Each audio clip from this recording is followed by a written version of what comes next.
This is Where We Live. I'm Lucy Nalpathanchel. The National Institute on Drug Abuse finds that overdose deaths from prescription drugs and from heroin have climbed dramatically in a 14-year period.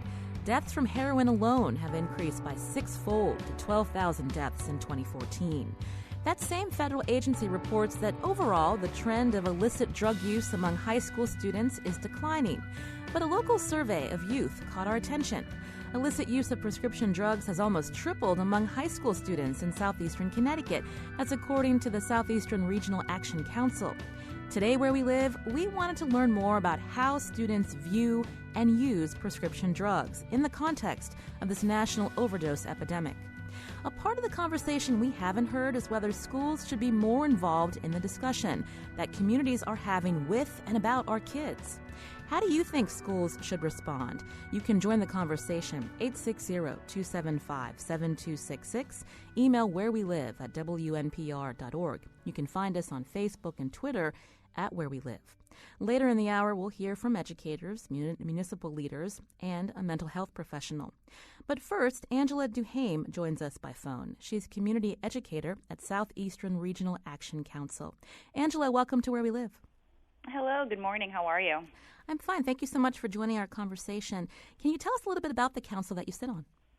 Absolutely. We are a nonprofit located in Norwich, Connecticut, and we were created by Connecticut legislation in 1989. There's several regional action councils throughout the state, and ours down here covers 20 towns in southeastern Connecticut, from Voluntown down to about Old Lyme area. So you're a community educator. Who else sits on this council? We have a director, Michelle Devine.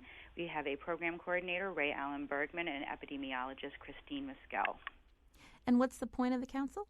So the council was designed in order to address the local needs and gaps across lifespan. It can be youth and adults as well in substance abuse for local towns. So we work with each town to help create a little local coalition, provide them with some mini grants that they can use to start doing prevention efforts and building their own local efforts to address their issues in each one of their towns. And part of the work you do is surveying the local students. Tell us about this recent survey. Absolutely. So we've been doing youth surveys in the schools for almost about a decade.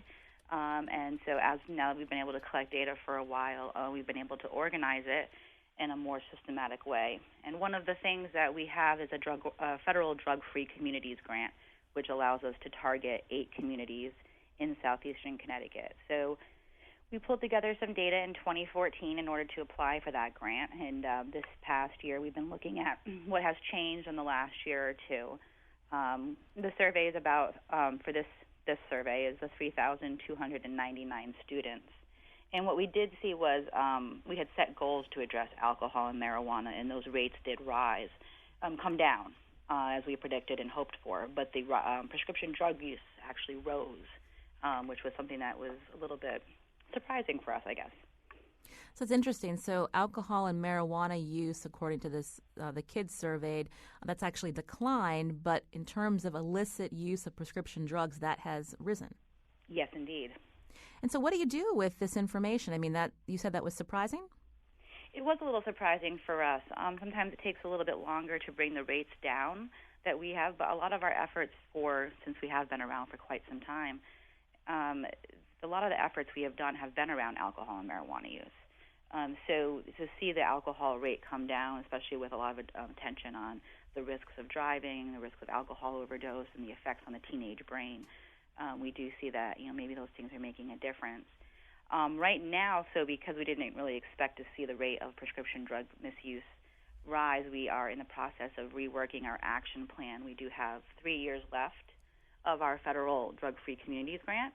And so since our priority had really been alcohol, marijuana, and then prescription drugs, we're going to shift that now because beginning October 1st will be our new federal year for the grant. And so we're going to put some more efforts into the prescription drug misuse. We're talking to you in the context of the fact that overdose deaths for opioids, including heroin, have increased dramatically in the last decade or so. And so is this concerning to you as someone in the Norwich community that you're hearing from youth who are misusing prescription drugs and the fear of what they will move on from at that point? Absolutely. We have been, as a Regional Action Council, we respond to whatever concerns are going on. So with a lot of the opioid issues that have happened in the last year to last 18 months, we have been doing forums and education specifically on that for the overdoses in education, distributing Narcan, doing Narcan trainings, education around that. But this was the first data to really kind of come through to support that, the link that we talk about, prescription drugs, painkillers, then being a transition at some point to heroin. This was the first time that we actually had local data with youth to really support all that. So it really does reaffirm the things that we've been learning and training and sharing from the national, the state level and hearing. So it is. So, it definitely connects to the heroin overdose epidemic and all of those issues as well. This is Where We Live. I'm Lucy Nalpathanchel. I'm speaking with Angela Duhame, community educator at Southeastern Regional Action Council. They did a recent survey that found students in that region say that they've been misusing prescription drugs, and that has actually tripled just in the last couple of years. If you have a question or you want to share a story, 860-275-7266. Again, 860-275-7266. Angela, I was curious, you mentioned a lot about education. How do you work with the local schools in the Southeast region? The biggest way we've been working with schools in the last couple of years, which has really been a wonderful partnership is that we've been coming in and doing professional development opportunities. So we did a few at the end of the year. We have a few lined up right now. So a lot of the schools are contacting us and having us come in, doing a brief session on warning signs, risk signs, things that you might need to know about prescription drugs or drugs in general, because we do current drug trends. And I always like to reemphasize that we're talking about the entire picture of substance use. Youth are not often starting off with prescription drugs. It might be alcohol as their first thing that they use. And we talk about the whole mental health risk piece of it. So doing trainings around those issues has been our biggest thing. And then, of course, following up with the surveys, having conversations, and then working with the school systems to look at their curriculums, identify an evidence-based curriculum, look at some sort of improvement in the health plan and the health curriculums as well. And what is the challenge to reaching students? I remember when I was in high school years ago, we would have presentations and public speakers come in. But how effective is that? Is there a different approach that needs to be taken in schools? There are definitely different approaches. I think people across the field of prevention look at it as, right now we've been looking at environmental change and larger scale changes around policy and school policies. And I think you have to have a multitude of approaches. For some youth, the fear and the harm and the consequence of using a substance is going to definitely affect them and resonate with them. However, for others, it's going to be that they're coping, they're dealing with stress, undiagnosed mental health, maybe some trauma, abuse, things that have gone on at home, and they're using substances to cope. And then there are personalities that have high-risking behaviors, and it's sort of just natural, and so they're not having any healthy ways of taking risk-taking behaviors, and so substance use is something that they might gravitate. I encourage communities to use a multitude, because every person and every family is different, and so the one strategy fits all will not work. I was curious about the questions that you used on your survey. What are the prescription drugs that these students say they have misused? The number one, so we ask it if they've ever misused a prescription drug or they ever use a prescription drug that is not prescribed to them. So we do know that it's more of a question around diversion. It's not a prescription that they themselves is in their name. And then they are given a list of the different types, and the top one being pain medications, which would include your opioids. And that does come back as the top of the categories. And then there's the downers, benzos, relaxants, those types of things. And then there's uppers. So we do know that youth are misusing uppers as well, Adderall, Ritalin, and then tranquilizers as well as the other category. Does the survey get very specific and ask them how they obtain these prescription drugs? We are not there yet, no. That's probably a next step. Also in studio with us is a school board member from the town of Branford, John Prince. He's also a parent of two sons. John, welcome to Where We Live. Thank you, Lucy. I'm interested in your perspective as a Board of Ed member in the town of Branford. Again, we're talking about how students are misusing prescription drugs, and there is research that shows many of them move on to heroin. And so when you hear that in the context of what's happening around our country, if we drill down to the local level, what's the role of the Board of Ed in all of this? Well, I really appreciate the previous guests' comments about partnership. I think that's really a key. It's not something that one entity can be responsible, and certainly teachers already have a lot to do, and administrators. But from a Board of Ed's perspective, a policy that is strong and that promotes a culture in the district where staff are aware and have been trained properly to be sensitive to changes in their students, because they do spend a lot of time with the kids in school, is really critical. I think one of the top issues from the standpoint of what we can do is to keep our students really meaningfully engaged at all times, which means offering a huge variety and diversity of programs and enrichment opportunities where kids can excel and develop a high level of self-esteem, and then also learn about the consequences of messing with your brain and messing with your performance and your ability to do things as well as you now know you can.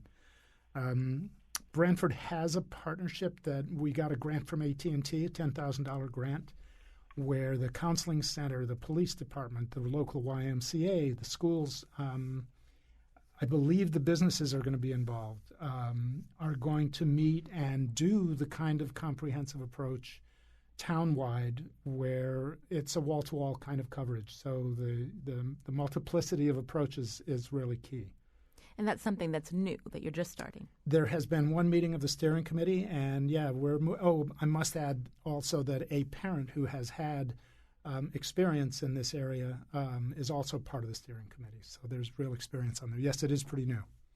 And then just traditionally, when we look at the local boards of ed, they're the ones that come up with the policies in terms of if a student is found to be using a substance, or abusing drugs, like whether it's zero tolerance, or can you talk a little bit about that? Yeah, that's where the policy really is important. Zero tolerance is a tough thing to be positive about. I think it's more important to be caring and to be aware, and to help students understand that there are consequences and that they may have a second chance. That doesn't mean that there's no discipline involved, or that's part of the consequences picture. How have you talked? I had also introduced you as a parent of two sons. How have you talked to your boys? Well, they're both pretty well grown up and finishing their advanced degrees right now. One just did, actually. So, and I think we got pretty lucky. We did a good job. My wife is certainly responsible for a good part of that. One of the things we did when they got to a point in their lives where they were going out independently was, as they leave the house, besides "I love you," would say to use good judgment and let them know that was something that was on them. So however deeply that took effect, it seemed to work. I know that we heard from them about things that were going on in school. It makes me also that's my direct experience. We also, I think it's important, we have student board members, and we made a very concerted effort to engage them in things more than just what are the sports activities, what are the next dances. We really engage them in our committee discussions, and we hear from them.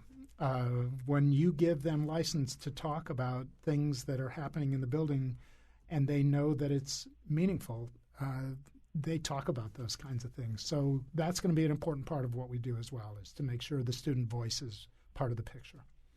I'm speaking with John Prince, who's a Board of Ed member in the town of Branford. On the phone with us was Angela Duhame, community educator at the Southeastern Regional Action Council. Angela, thank you so much for joining Where We Live. No problem.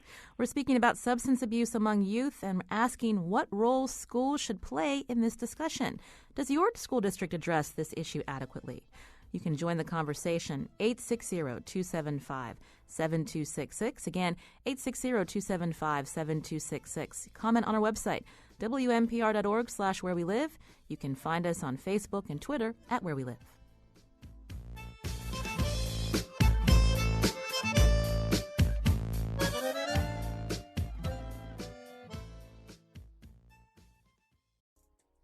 This is Where We Live. I'm Lucy Nalpathanchel. Stigma surrounds addiction, but lately there have been many community conversations happening in Connecticut about substance abuse. Sadly, these conversations are driven by sobering statistics. Thousands nationwide are dying from overdoses on opioids and heroin.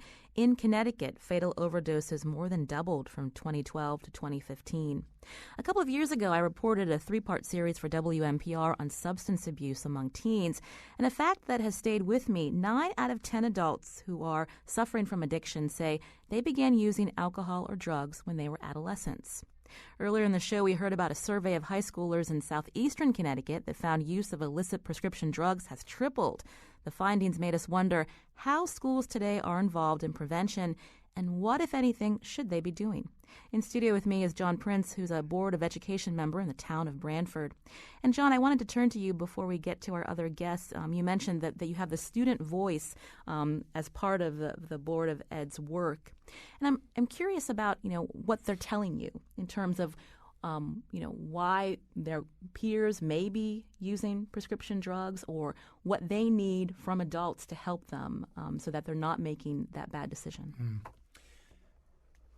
They're really not telling us anything about that at this point because discussions that we have are pretty well confined, informally but formally, to items that are on the agenda. And we haven't really addressed this as a topic on an agenda, either a committee meeting or a full board meeting yet.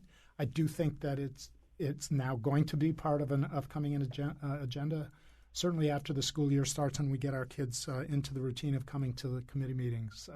That's something we will talk about. Has there been a reluctance in the community to talk about it with students in a very candid way? No, not at all. We've already had one community-wide forum. I did not attend it, but I heard about it and it was very well attended and quite effective. And I think it really led to the development of this steering committee for the, we haven't even named it yet. That's how new it is. It's a prevention council. So, and I do believe students will be a part of that, and I'm looking forward to hearing from the students. It's tough when your kids are no longer in the schools. I still do have contact with a lot of kids because I'm involved with an arts program, and so they will be participants in this conversation for sure. I wanted to bring into the conversation Michelle Sember. She's a resident in Branford, and she actually spoke on her show just a few months ago. Michelle, welcome back to Where We Live. Hi, Lucy. How are you? I'm doing well, and part of the reason we wanted to focus on this discussion today is something that you had said to us when you appeared just a few months ago about the role of schools. Can you reiterate that for the listeners who are listening right now? The role of schools in terms of dealing with substance abuse in the community. Well, I think the schools, especially in the suburban area, I don't think they acknowledge that there is a problem. And I'm trying to get more awareness into that. And you have a unique perspective because you've been very open about one of your son's struggles with addiction. Yes, I have. And in the schools, we just seem that they hope that nothing goes wrong, that they seem to be reactive than proactive. And can you talk about, you said that you're trying to get more awareness. Is it hard when you say that, schools aren't really focused on this? Is it hard to get them to think about a different way of educating students about, the dangers? Yes. I know that there's going to be committees and boards, but it actually takes a long period of time to get these committees going. I would really like to get real people, real life into the schools to see actually how it affects, people in our community and stuff, faced with the addiction. Ann Gruenberg is actually on the phone with us now, president of the Connecticut Association of Boards of Education. Ann, welcome to Where We Live. Thank you, and thank you for addressing this really important topic. So we were hearing from a parent in the town of Branford. Again, she's got a personal connection to this issue, but she was saying that it is difficult to get schools to talk about what's going on recently with the opioid epidemic that's sweeping our country. From the Connecticut Association of Boards of Education perspective, what conversations are happening in our local schools? Well, you've addressed the issue of policies and the fact that school systems do have policies. We're required statutorily to have policies. I think the sort of heartbreaking circumstance when a student is involved with drug abuse it's very difficult to deal with across the board in a whole range of communities. And I appreciate the Michelle's perspective in terms of the suburban communities, because it's very easy for people to stereotype and assume that it's just an urban issue, but it's most definitely suburban and also rural, and we're definitely seeing an increasing prevalence because of, possibly in part because of the accessibility and also the degree to which opioids are highly, highly addictive. So if there are like pills hanging around the house, it's an easy gateway. I do think schools are doing a lot, and again, we're required to address the issues, but the degree of effectiveness is another story. I mean, we don't want to just jump through the hoops or do what is mandated. I think like having a sincere commitment to truly addressing the issues, and John was talking earlier about the partnerships. It definitely is not just an issue or a problem that can be addressed by any single entity. It has to be a partnership between, and including families and including students, so that they're actively involved. And one of the issues just developmentally, for high school students is that sense of invulnerability, that, well, it's not going to happen to me. I heard about somebody having an overdose or dying from an overdose, and that perception that, it's somebody else's problem, but it's not mine.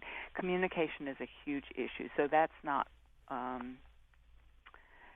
it's hard to monitor the degree to which that's happening, but certainly having a climate, like a social climate that is conducive to healthy communication makes a huge difference, so that we're really focusing on prevention, and then when a situation is already occurring, to be able to have access to intervention to decrease the stigma associated with it. And some of that is qualitative, but some of it is also structural, how the infrastructure does or does not support healthy development. Definitely focusing on healthy options rather than just reacting to the difficulty. But I'll tell you a personal story. I mean, more than 25 years ago, a family friend who was younger than I actually died of addiction, and both of his parents were doctors. So I think definitely we need to move past the stereotype. You mentioned from a Board of Ed standpoint, there are policies that you have to have. Yes. But in terms of, obviously those policies often have zero tolerance. But is there a downside to talking about the risk of addiction in schools? Does the perception become reality at some point? So I just want to make sure I'm understanding your question. And I have the radio in the other room, which is like slightly unsynced with what you're saying. I'm sorry. Yeah, I'm curious, with Board of Ed policy, obviously zero tolerance is a big part of that, but is there a downside to talking about substance abuse in schools? Does perception, if kids think, oh, well, when I get to high school, like I'm going to be going to school with a lot of kids that are doing drugs, does perception at some point become reality? Well, I hear what you're saying, and I share the concern. I think there is a potential for so much focus on this topic to actually become a self-fulfilling prophecy, that people see this as almost normalizing the process of addiction. And also when peers are affected, they're communicating with their friends, and like everybody's doing it, and oh, come on, like the sort of peer pressure to do it. Those can be factors. I do think that overemphasizing it does have a potential downside, but the risk of dismissing it or denying the extent of the issue also has a downside. So finding a balance, so that the issues are being addressed, and particularly reducing the stigma about communicating around these issues, that's very, very important, so that families and students can communicate with each other and also communicate with school personnel, and there's really a team effort that's effective in addressing this, and the prevention cannot be overstated. I mean, it's just so important to try to engage students in meaningful ways. This is Where We Live. I'm Lucy Nalpathanchel. I'm speaking with Anne Gruenberg, president of the Connecticut Association of Boards of Education. We're talking about substance abuse in our community, specifically how schools should respond to this discussion. Should they be doing more? Do you have school students in public school? What do you want your schools? How do you want your schools to respond to this crisis? 860-275-7266, 860-275-7266. Anne mentioned the importance of partnerships. We have the First Selectman of Ridgefield, Connecticut on the phone, Rudy Marconi. Welcome to Where We Live. Thank you. Welcome. So tell me about the work that you're doing through the Connecticut Council of Municipalities in terms of talking about substance abuse in our communities. Well, CCM, the Connecticut Conference of Municipalities, represents around 160 municipalities in the state of Connecticut and does a lot of our lobbying work for us in Hartford when there's legislation being passed that will impact each and every one of our communities. And several years ago, I raised the question at a board of directors meeting concerning opiates and the problems in the communities, and we got an incredible response that everyone was aware of it, and that's how CCM began its efforts to bring awareness to the municipalities and to let the chief elected official know that they must play a role in a partnership role with the Board of Education in the community. It's a very, very serious issue.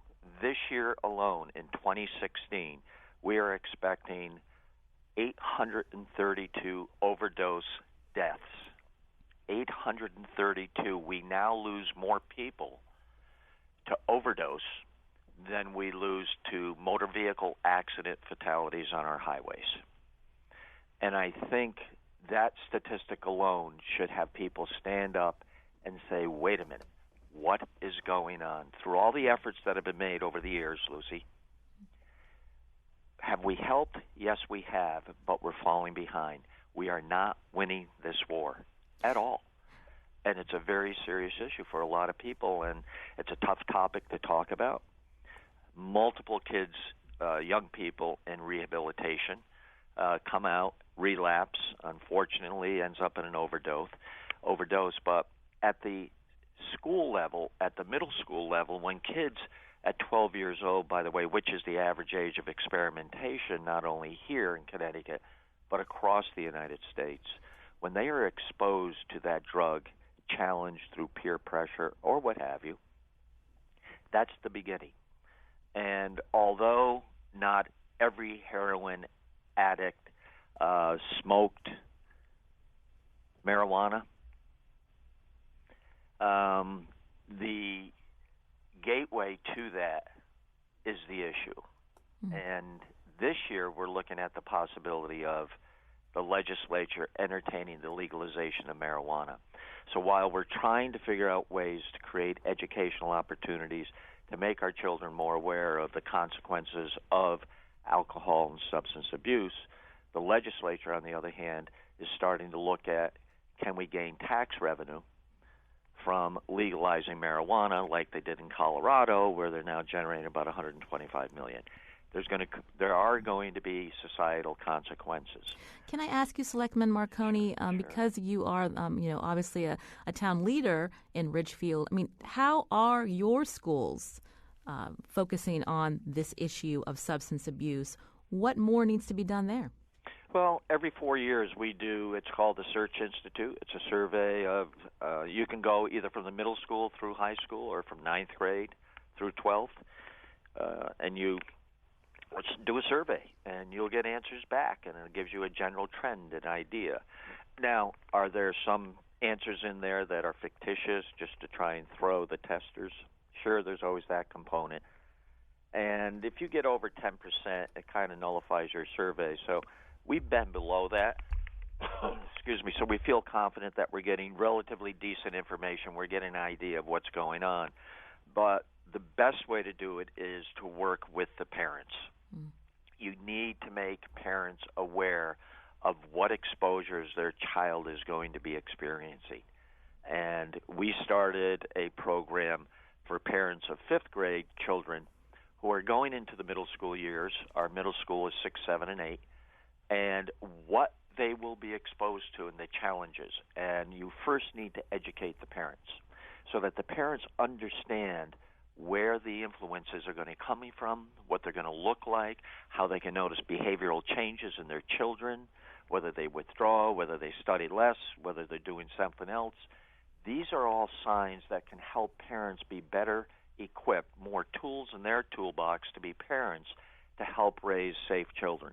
There's no question that you can keep your child away from alcohol and drugs up to 19, 21 years old. That person has a tremendous chance of never having an issue. And we need the parents to help. So here in Ridgefield, we have our local prevention council. That is through DEMIS, which is the Department of Mental Health Addiction Services.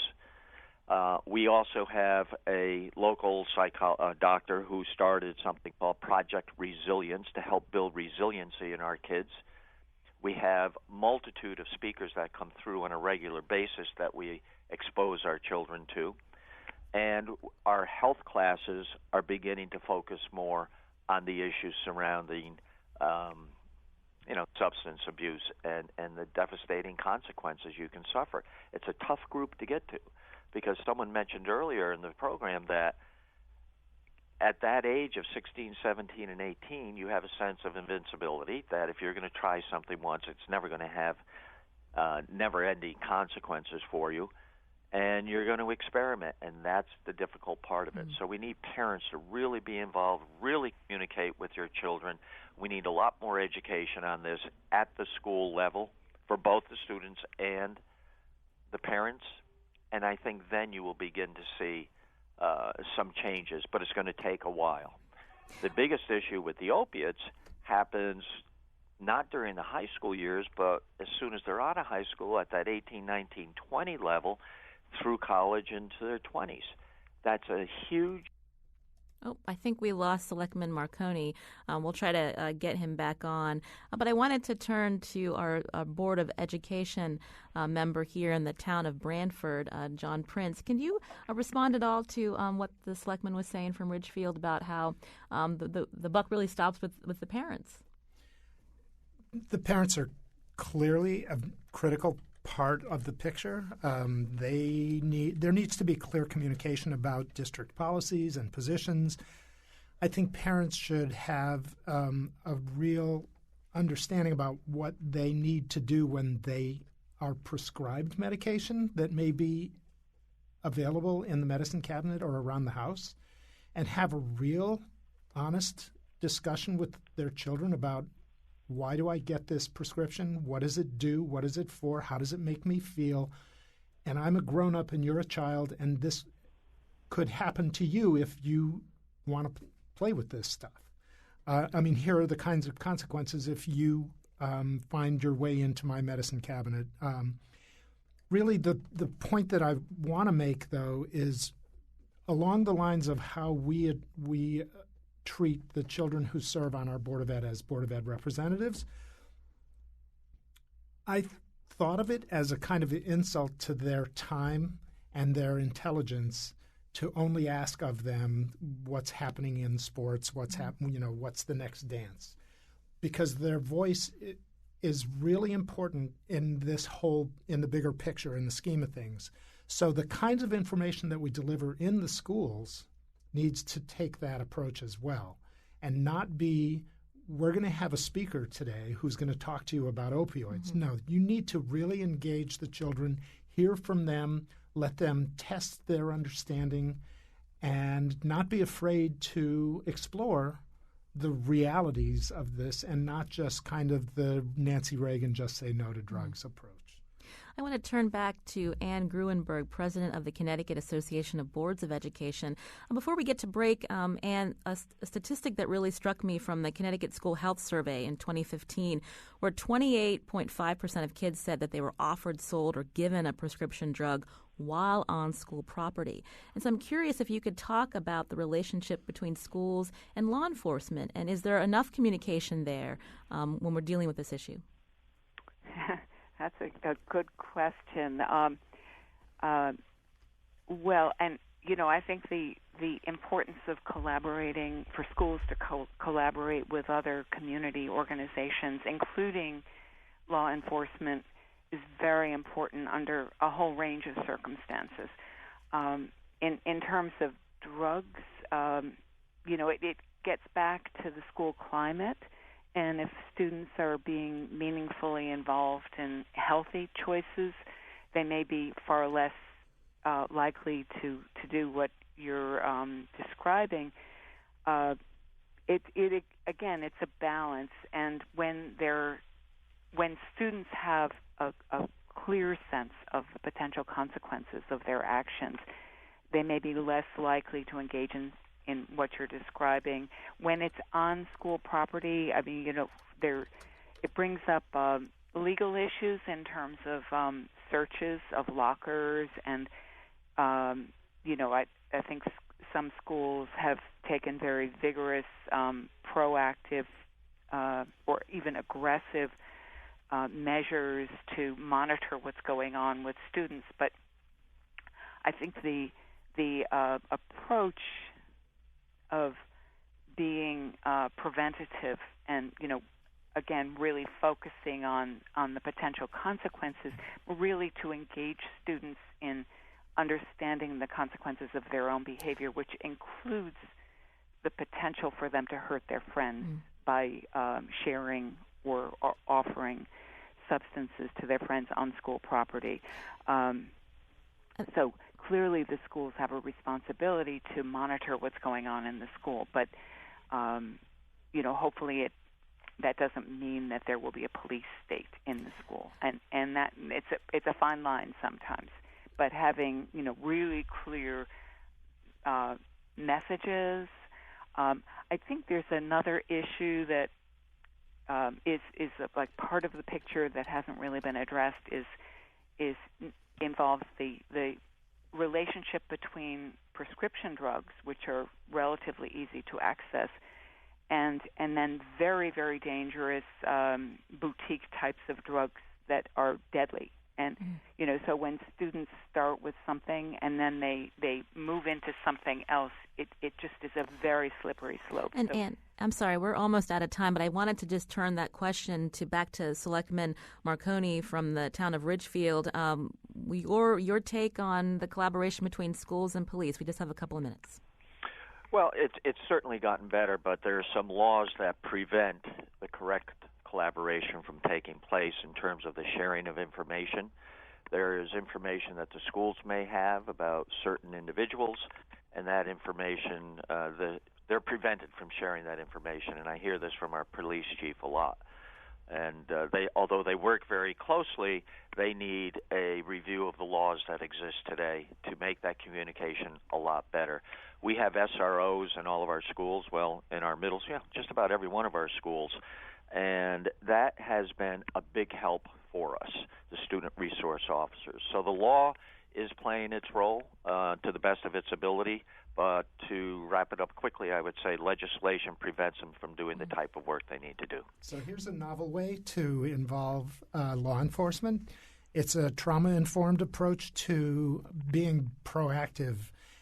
Police departments, and we do this in Brantford, without divulging names or information, can call the school administrators on Monday morning and say, just want to let you know we had a call at such and such an address.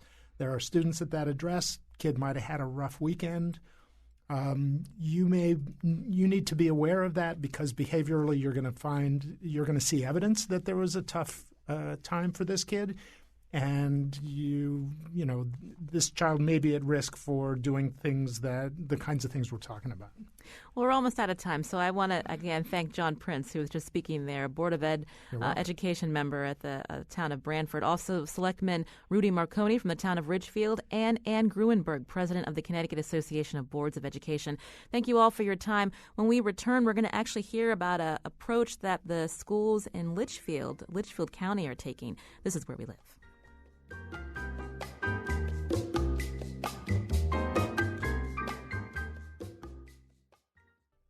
This is Where We Live. I'm Lucy Nalpathanchel. Today we're talking about substance abuse among high school students. Joining us on the phone now is Donna Campbell, Executive Director of Greenwoods Counseling Referrals. Hi, Donna. Hi.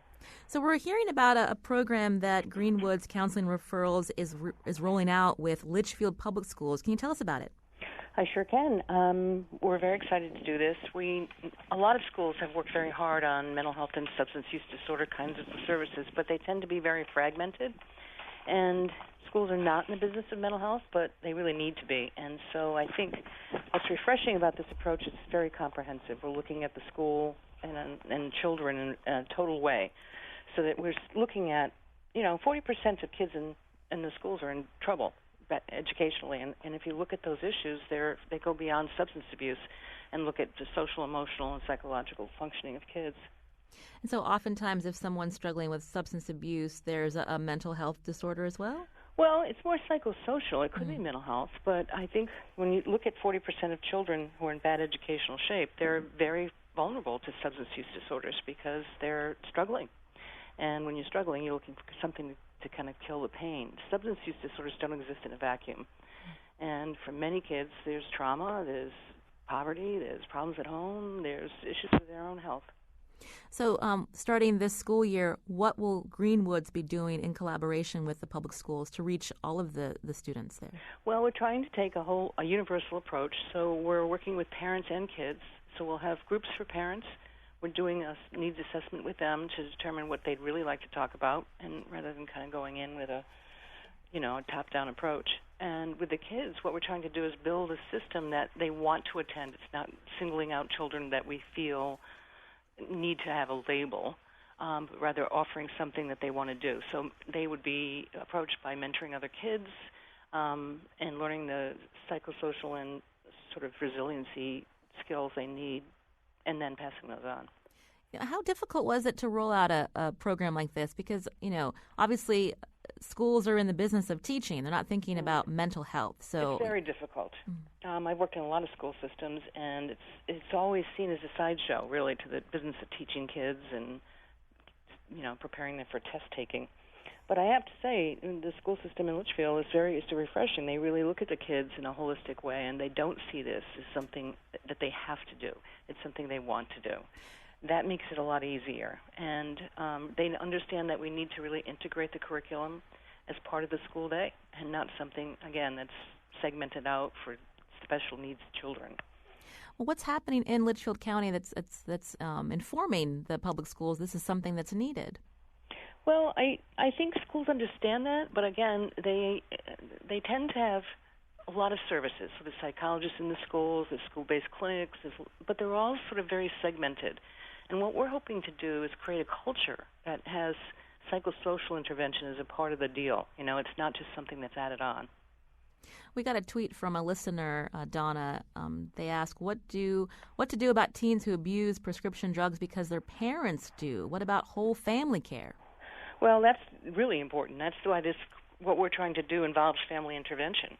And so there's actually 3 levels. There's the prevention component, there's an intervention level when you see things coming up, and then there's the sort of the crisis level where their problems have already, taken on a kind of significant part of the family, and that's when you really have to get people into care.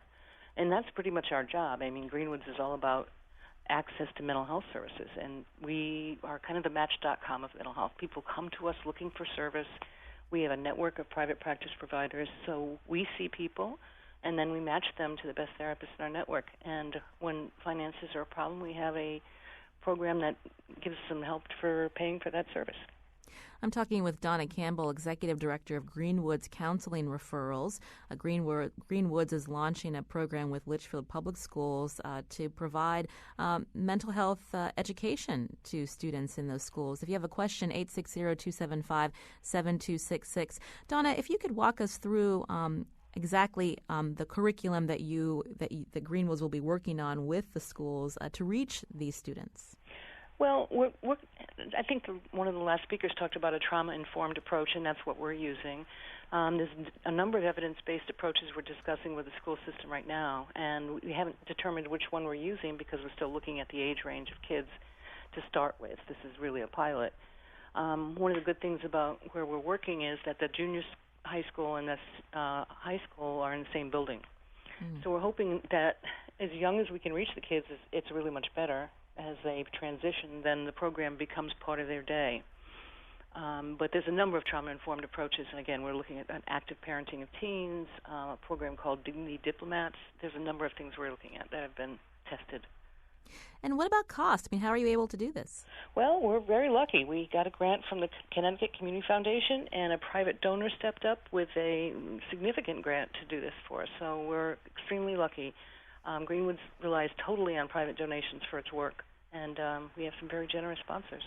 You said this is a pilot, so after a year you're going to look at what's been accomplished, and then where do you go from there? Well, we go back to some foundations and hope that people realize the importance of this work. I mean, this is going to be tested. The first semester we're really going to be fine-tuning things, and then the second semester taking some lessons learned, and then going into the next year. We should have enough funds to go for 3 semesters. And then, we hope we can entice others to support us. Anything like this being done in other school districts around the state? I'm sure there are. I mean, I really don't know enough to say exactly what's going on, but what I do know from my own experience, which is too many years to count, is that these programs tend to be very segmented again. And I think it's partially the way schools are constructed. The culture has to change. When you're focused on teaching, you see everything else as something that's distracting. It has to be a school system that really wants it, and families that really want it. And I think we've just been very lucky to find a school system that does. And I think what we're trying to learn from this is how to instill that sense of urgency in other schools without making it a crisis. Kids don't use drugs just because they're in somebody's cabinet. Kids use drugs because of killing pain and because it's fun. But risk-taking behavior, again, it doesn't exist in a vacuum. Not every kid's going to go into their parents' pharmaceutical supply and take drugs. It's a certain kind of kid that does that. I just read a statistic from the Connecticut Health Survey that's been done through the Department of Public Health, and 28% of kids say that they've actually obtained or been offered a prescription drug on school property. Right. And so that's where they congregate. So that's where drugs get distributed. That's not new, by the way. But it speaks to the reason why prevention education is key, right? So right, they understand. Absolutely. I mean, I think, but by the time the kids are in high school, they've already been offered drugs. I mean, it's not like it's the first time. I want to take a quick call. Jessica from New Haven, we've got about a minute. Can you tell us your question or comment? Yeah, I'm a former high school educator in a district close to these guys, and I just wanted to know how you're including the teachers in these conversations, because it's great to hear what the boards of ed are doing, the administration, but I'm not confident it's always trickling back down to the educators. All right, great point, Jessica. That's an excellent question, and it's absolutely a part of the program. The faculty are involved, and they also have access to, they'll be in some of the parent groups. We're doing special groups for the teachers. So, yes, that's really important. Thank you for bringing it up. So you'll be working with teachers and getting their perspective on what they're seeing and the training that they need? Absolutely. And all of the sort of support staff that kids go to, school nurses, lunch people, janitors. I mean, it really has to be a cultural thing. It has to be everyone. Well, I want to thank Donna Campbell, Executive Director of Greenwoods Counseling. Later this month, Greenwoods Counseling will officially launch its program with Litchfield Public Schools. So thank you so much for speaking with us. Our show is produced by Lydia Brown and Jeff Tyson. Our technical producer is Kyone Wolf. Special thanks to executive producer Katie Tolarski today. You can continue this conversation on our website, WNPR.org/wherewelive. I'm Lucy Nalpathanchel. Thanks for listening.